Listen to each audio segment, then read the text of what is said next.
पाकिस्तान तहरीक-ए-इंसाफ की हुकूमत के लिए पिछले 1.5 साल के अंदर अगर 2-3 बड़े इश्यूज़ गिने जाइए कि कौन से चैलेंजेस थे जो इनको संभालने में बहुत दुश्वारी पेश आई, तो एक तो उसमें सर-ए-फ़हरिस्त इक़्तिसादी मामलात हैं, वो इनसे संभाले नहीं गए। महंगाई, बेरोज़गारी, बहुत सूरत हाल ख़राब हुई। जहाँ पर पिछली हुकूमत छोड़ के गई थी उसको उस जगह पर बड़ी संभाल नहीं सके, बल्कि उससे बहुत ज़्यादा नीचे चले गए, ग्रोथ रेट हो या दीगर मामलात। ये तो एक टॉपिक है जिसको हम बहुत दफ़ा डिस्कस कर चुके हैं और आज भी महंगाई के हवाले से प्रोग्राम में बात करेंगे। लेकिन दूसरा बड़ा जो चैलेंज था वो इनका स्लोगन था, अकाउंटेबिलिटी, रूल ऑफ लॉ, लेकिन उसमें इनको शदीद नाकामी हुई। हाई प्रोफाइल करप्शन केसेस एक के बाद एक बंदे छूट गए, कोई लंदन चला गया, कोई कराची चला गया, कोई केस डिसमिस हो गया, किसी के ऊपर अदालत ने कहा कि ये नैब जो है पोलिटिकल इंजीनियरिंग के लिए इस्तेमाल हो रही है, कहीं जजेस के ऊपर केसेस फाइल होना शुरू हो गए, रेफरेंसेस, और उस रेफरेंस का शाखसाना अटर्नी जनरल का आज का इस्तीफ़ा है। और इस्तीफ़ा एक ऐसे नोट के ऊपर है जहां अदालत के अंदर खड़े होकर जजेस के ऊपर कुछ उन्होंने ऐसे रिमार्क्स दिए जिसके ऊपर अदालत ने कहा कि या तो आप माफ़ी मांगें या इसकी वजूहात तहरीरी तौर पर बयान करें। तो उनका आज इस्तीफ़ा सामने आ गया और हुकूमत ने डिसोन कर दिया उनके उन्हीं कमेंट्स को, अटर्नी जनरल के जो लॉ ऑफिसर हैं फेडरल गवर्नमेंट के, सुप्रीम कोर्ट के अंदर पेश हो रहे हैं, उनके उन कमेंट्स को डिसोन कर दिया और ये कहा गया कि इनको इनके ओहदे से हटा दिया गया। ये सूरत हाल है, एक ऐसी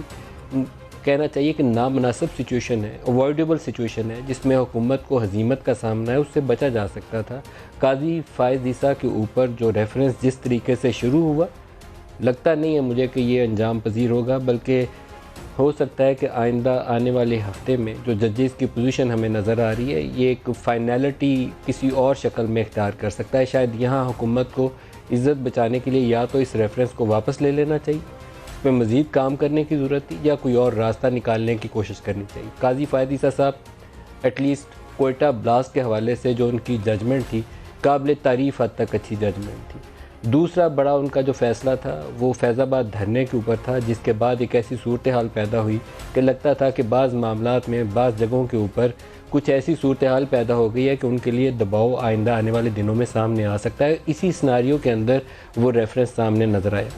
लेकिन अटर्नी जनरल साहब हुकूमत को मौसर तरीके से दिफा करने में नाकाम रहे। अटर्नी जनरल साहब का आर्मी चीफ़ की अपॉइंटमेंट के ऊपर जो केस सामने आया, वहाँ उनका रोल देख लें तो हमें बहुत कमज़ोर नज़र आए। काजी फ़ाइज़ ईसा के मामले के अंदर उनका रोल देख लें तो हमें बहुत कमज़ोर नज़र आए। तो आज प्रोग्राम के अंदर हम डिस्कस करेंगे कि वफाकी हुकूमत क्या इन दो इशूज़ जो लीगल मैटर्स हैं, अकाउंटेबिलिटी का मामला है, अदालती निज़ाम है उसके ऊपर, और जो इक़्तिसादी मामलात हैं उसके ऊपर, कुछ चीज़ों के ऊपर कुछ विजन, कुछ स्ट्रेटजी, हिकमत अमली या कैपेसिटी रखती है how to run the government, जो स्टेट क्राफ्ट होना चाहिए उसकी अहलियत इसमें है या ये लैक करते हैं। वही लोग जो बाहर बैठे हुए बड़ी बड़ी बातें कर रहे थे, जब उनको कुर्सी पे बैठाया गया तो वही लोग लगता है कि इनसे कमज़ोर है ही कोई नहीं, इनको तो पता ही कोई नहीं, इनके पास स्ट्रेटजी नहीं है।